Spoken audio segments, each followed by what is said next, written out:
Labyrinth of the Demon King is a very peculiar and uncomfortable dungeon crawler. I've seen it compared to Silent Hill meets Sekiro. Personally, I think it's more like Kingsfield meets sleep paralysis. I've never actually played Kingsfield, but I've played Lunacid, which is basically like if Kingsfield was good, so close enough.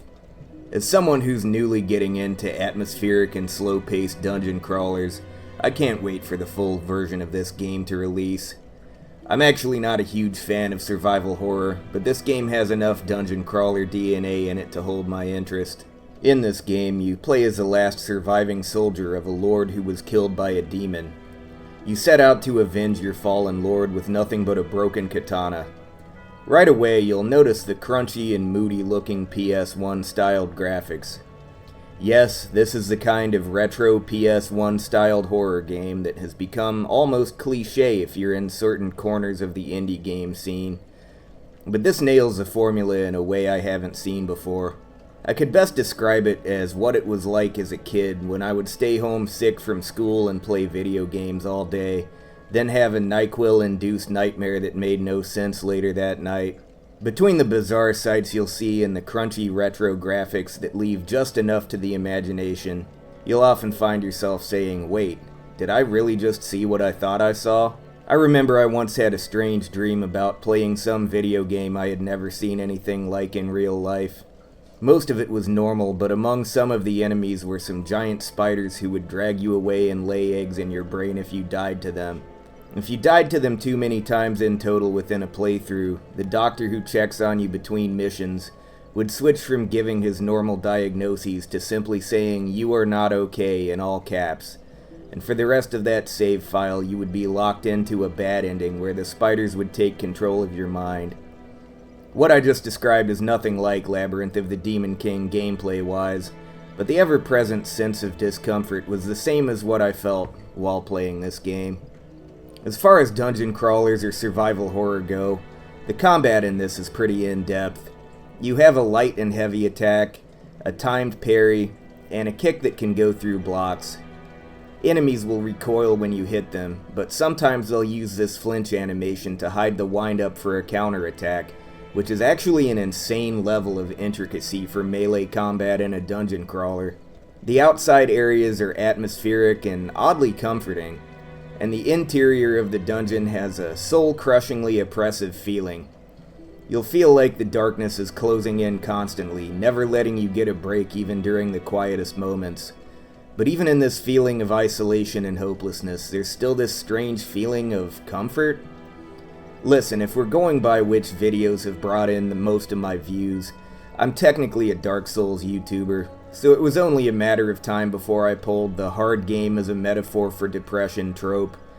I'll try not to waste too much more time on something so utterly predictable now that you get the gist of it. The game gives you a map, and by God you better use it. I bumbled my way through the first playthrough of the demo, running in circles and wasting resources simply because I didn't know I was supposed to stop and look at this thing every 10 seconds.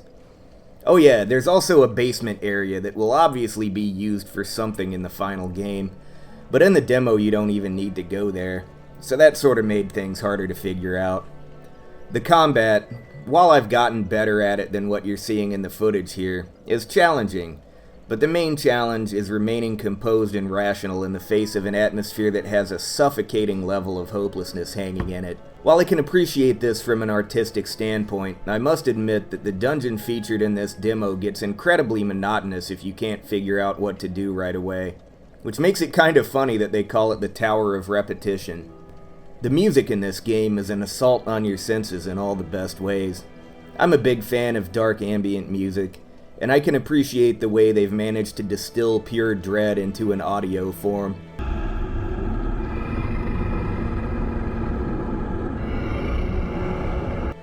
Actually, this sort of reminds me of a dark ambient track I made.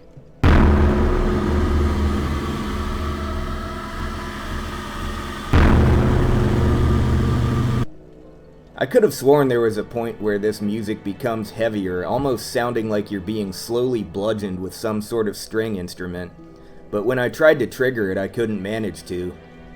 This only reinforces the feeling that this whole game might be a fever dream and I just made the whole thing up. The aesthetic can best be described as grimy. It feels like something from a game I would have rented as a little kid, decided it was too scary, and stopped playing after an hour. Perhaps the monotonousness is intentional, and meant to give the feeling that this world is caked in a layer of dirt and rust that you can never wash off or escape.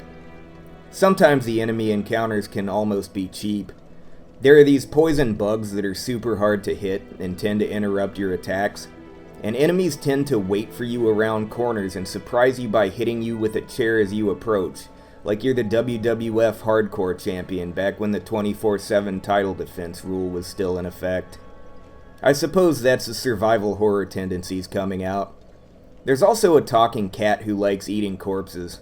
He's a nice guy, you can actually buy items from him. The demo ends with you releasing this twisted demon creature who stalks you until you get to the final area.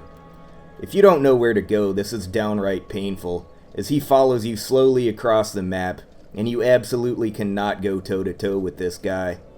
You finally escape him, and the game shows you a sequence of other grotesque and surreal encounters to come in the final version. I have to give this game props. It's the first game with this level of constant discomfort that hasn't been so player-hatingly painful that I've bounced off of it. The surrealism of it all is next level, and by the end you won't know whether to be relieved or excited for more. The full game drops on May 13th. I'm not sure whether or not I'll stream it that often, seeing how Doom the Dark Ages drops 2 days later, but I'm definitely going to buy it. There, I finally did a serious review of something after like 2 months straight of yelling about poop and making stuff up.